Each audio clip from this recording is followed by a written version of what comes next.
Hey, it's Jay Patrick, and we're backstage at the Grand Ole Opry in the Air Castle dressing room with Hunter Hayes. Hey, man. I've never been in here. It's very cool, right? Yes, it's really cool. Yeah. History of WSM, right? I used here. to live next door to that tower. Really? Yeah, I've always wondered.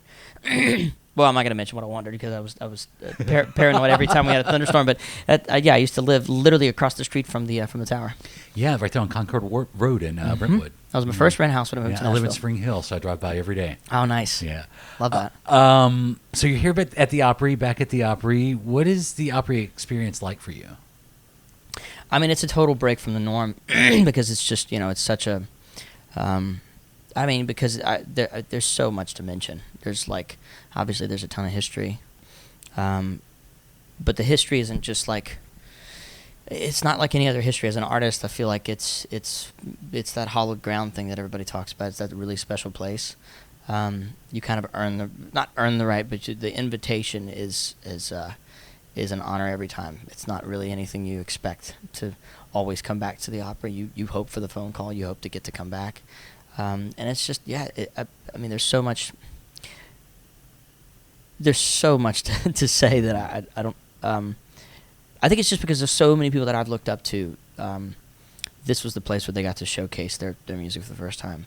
And some of the first times we saw you in public, you were doing songs from some of the biggest Opry stars of the past. So there's kind of always been that through line with you. Yeah, totally, 100%. Your musical range is very diverse.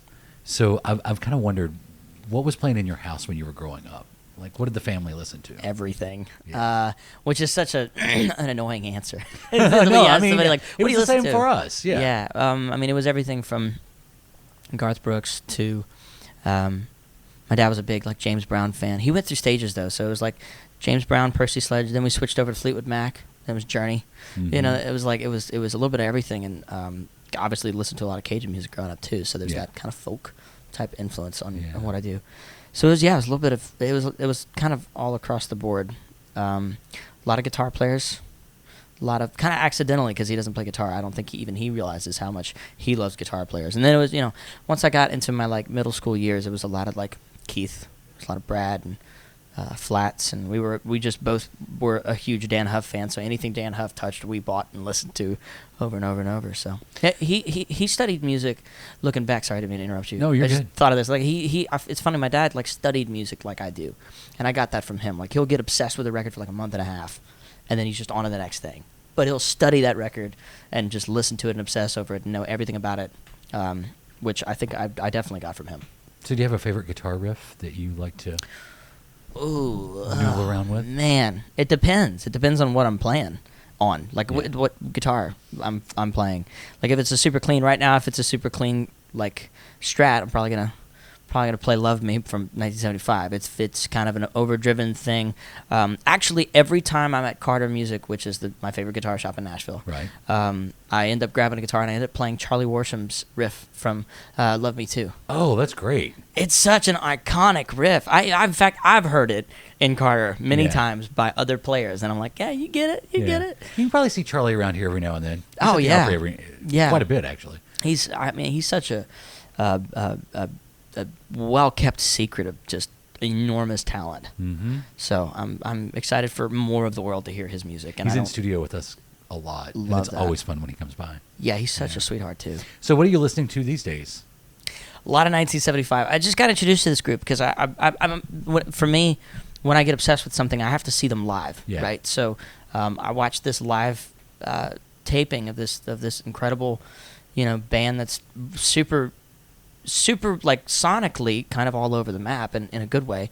But lyrically, once I started digging in and realizing there was a lot of purpose behind the lyrics, that's what I'm obsessed with, where someone comes from when they write and what they're trying to convey. So I've been studying that, and they're playing here tomorrow night. So I'm totally fanboying for this week and next. But listening to a lot of that, listening to a lot of there's a singer-songwriter that I'm obsessed with named Rabel, and he used to live here in town. Mm-hmm. I never got to write with him when he was here, but he's in LA now, and he just has incredible melodies, and he's got this one song called Village that I'm just totally obsessed with. So I've been kind of flipping back and forth between those two, just trying to soak it in, just soak in all that brilliance. Well, let's talk about your music. Heartbreak. Okay. First single in 3 years. Yeah. Kind of take me through the creative process on that one. Yeah. Well, I mean, I spent a long time trying to make a record for something else. I don't know why. And then I finally, it's marked in my mind as the beginning of 2018.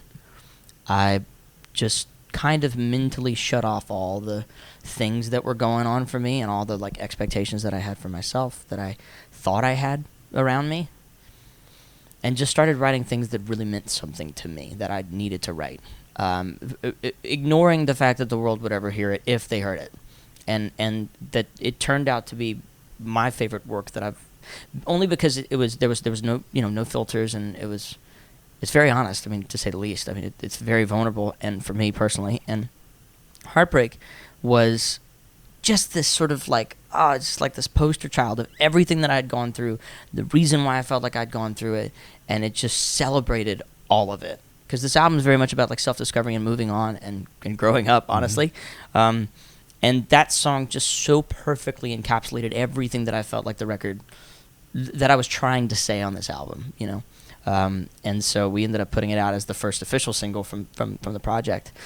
Even though Dear God came out before that, One Shot came out before that, Heartbreak, I wanted that to be the single. We all did, because it stands, it represents a lot of the record, and it's very true to my heart. I mean, I am an optimist most of the time, but I am an optimist, and I do see I do see a lot of my friends go through a lot of things, and I'm always the one trying to tell them like there's a reason.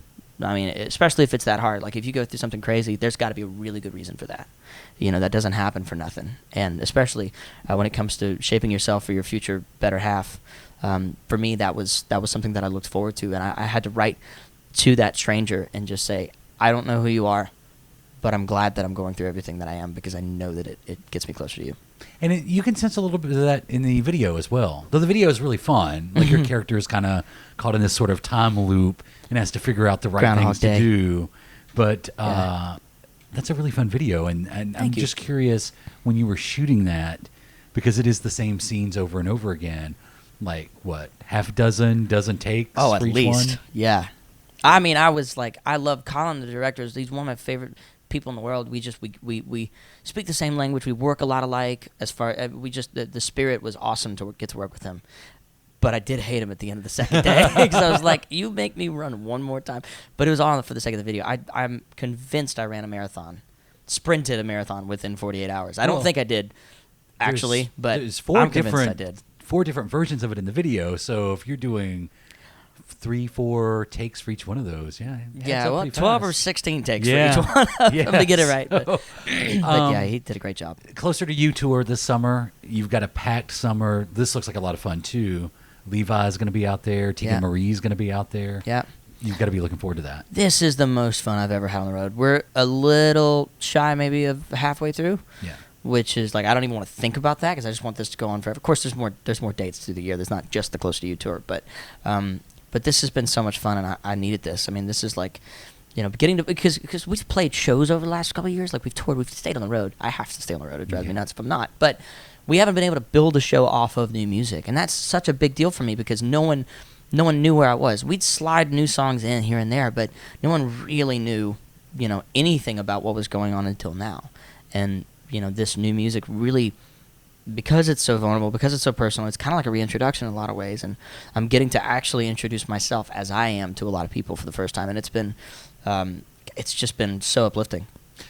Did you debut the Heartbreak at C2C? Did I read that right? I technically debuted it here in Nashville at CMA Fest. Oh, yeah, which is a really fun fact. We played it for like a month, and then I stopped playing it because I didn't know what we were doing as far as like when it was coming out. I didn't want to like have too many versions of it out there. Right. But we did play for the first time at the Riverfront stage during CMA Fest. Nice. Yeah. Nice. And then next week, like all the fans were singing along to the one line I didn't think they would like, and that made me really happy. So.